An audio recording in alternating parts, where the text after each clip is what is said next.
Good afternoon. It's Saturday afternoon, and I'm at the courthouse in Cape Girardeau, uh, attempting to catch up for the week. My daughter had back surgery this week, so I've been working some evenings, quite behind on reading police reports and child abuse cases and the material we have to look at each week as the administrators.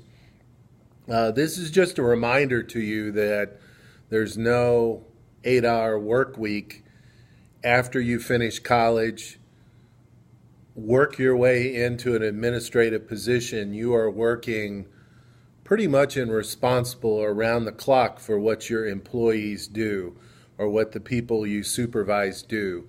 In criminal justice field, it's a chain of command issue. So those you're responsible for, you're liable for their work. And if you're going to the university and coming out with a degree, possibly going on with the master's, you're liable for all the work for those who you write policy for. So the good news on that side is I came in today and haven't shaven, of course, and trying to go through get the police reports out of the fax machine to see what I've missed. And on my desk is this bag of oatmeal raisin cookies. So someone took pity on me and baked those. I'll drop them off at my daughter's house here in a little bit.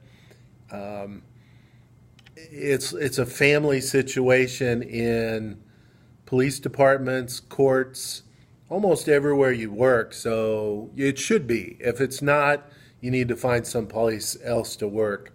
I've been with people here, well, this is 34 years coming up in another month. So I've seen them hired coming out of college. Some started as interns through college, watched them get married, watched them have their kids. I've assisted giving them time off while their families have aged. Their parents have passed away. Now their kids have kids. It's a family situation. So when I drive down the hill and look at our courthouse and see those cars around the building, those are people I'm responsible for. And, I'm conscious of that more and more as I get closer and closer to the end of this career. So something to think about. And taking care means taking care and reading everything that comes in this office, basically, and everything that goes out. I'm looking to make sure that our policies, our system is followed, that the officers don't go off in some Lone Ranger mode. Um, it's critical care. So for you, you're preparing for something like this, and I want you to think about Blackboard as your field of play or your game board. And if you don't understand everything that's going on in Blackboard here in the fourth week of class, or maybe your second semester of being an online student, you need to work on it. You need to go through the help. You need to call somebody at the help desk. You need to make sure you know where assignments are posted, how to create a forum, how to attach things. Um, Look at the syllabus matrices on grading so you know what your professor is looking for. That is your playground. That is your board piece. Um, just like for me, the state statutes, the Supreme Court rules, the Supreme Court policy and procedures for juvenile officers, I know that stuff verbatim and can usually, if I can't quote it, I know where to find it in short order. And that's your field. So make sure this is practice to understand your field. For the two classes I teach, Intro to Criminal Justice and Juvenile Justice, by now you should be seeing a pattern or flow of the material. And I want to explain that a little bit. The modules or lessons are broken into what you should be able to read in about 6 to 10 minutes and to click on the links and look at the links. What I don't want is material just being thrown back out at me. I'm after what you're thinking, what your ideas are, and particularly in both classes, you will see I'm starting to ask for a theory statement. I'm starting to ask for what's behind what you put down on paper. And I'm making no claims because I've watched people's theories change on a dime in this field. So I've watched people that have been very treatment oriented lose a family member in a severe crime and then become quite classical theorists as far as they need to be locked up. We need to lock up more people. So I understand the human condition basically, but I want to know right now where you stand on your text and those theories, which are basically the theories that all systems roll on. So when I ask for an interview and your impressions, tell me what you think is behind the person that you're interviewing. Or when you write about your jurisdiction, county, cities, you're looking at data, crime data, dropout rates. Why do you think that is? Why have those areas become like they are? And I'm, not going to rate you on, whether or not I'm liberal or conservative or classical theorist or restorative justice theorist. That's not. I'm just after that you put down what is behind what is in your mind, what you're putting down. You need to understand what is behind your philosophies. So eventually in the intro class, toward your final exam, you'll have to explain some of that to me more in depth. In the juvenile justice class, each section you do now is basically a chunk of a grant or a proposal. If you ask someone for money, that person is trying to figure out, and I say a person, an organization, a community foundation, a grant writing group, they're going to try to figure out whether or not you match how they want their money spent. And so I have certain grant providers that want me to make sure I am conservative enough that my money is going toward consequences for juvenile delinquency. I have other persons who want to see that the money they give me goes toward community health.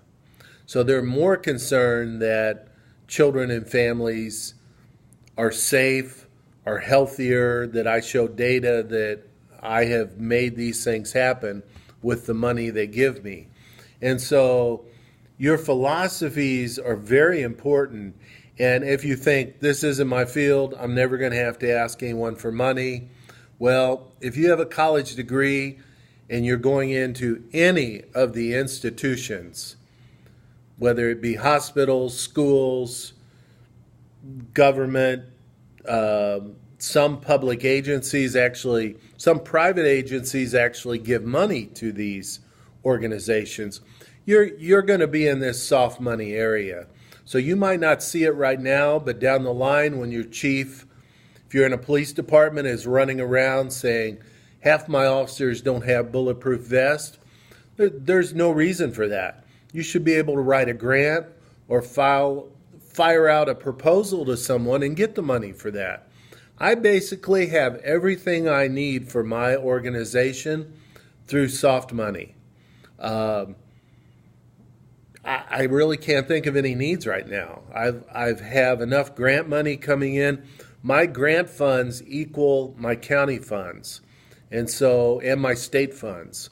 And so the funding I get from the state and the county, which is the official dollars, which is almost $1 million, I have equal that coming in, or have had through the years, of the soft money or the proposals, the foundations, the banks, the people with 401ks who are aging out and have to disperse their funds through tax credits. juvenile court is a perfect place for that to drop into. And so being able to write a good proposal, no matter what your field is, wherever you're going, is very important as an employee to your employer. And so the sections we do now in these classes will be, yes, you'll be spitting out data to me, but mostly I want to hear how you're thinking about how things work. If you don't want to do that, you're probably in the wrong two classes. I'm well past in my life and career of somebody memorizing 10 facts, throwing them up in a test, forgetting them, going on to the next week, memorizing 10 facts, throwing them out in a test. You're going to waste your time at the university if that's what you're doing. It's not for me. So think about the system of Blackboard. Look at how these lessons proceed. I'm going to try to do 1, 2, 3, 4 each lesson. You'll have the assignments at the end. If you have any questions, email or call. I have about 12 officers in this circuit that call me night and day. I do sleep, so it is sometimes 8 to 10 hours, maybe less, before I get back to people. But most of the time, you'll find I'm pretty prompt if you have a question, because I know your life rolls on, and if you're confused about something, you want it fixed. So email or call or text, I'll get back to you. But these classes will run like this for the rest of the semester. So what you've seen so far is how they're going to go. Good luck to you on this next week. Remember, each section builds on itself. And toward the end, especially in the juvenile justice class, each section you do can basically be patched and pasted into the formula grant. And so at the end, you're not going to have to work on this big project. You're just going to have to piece things together that you did all semester. So any more questions? I wish I could share one of these cookies with you, but I can't.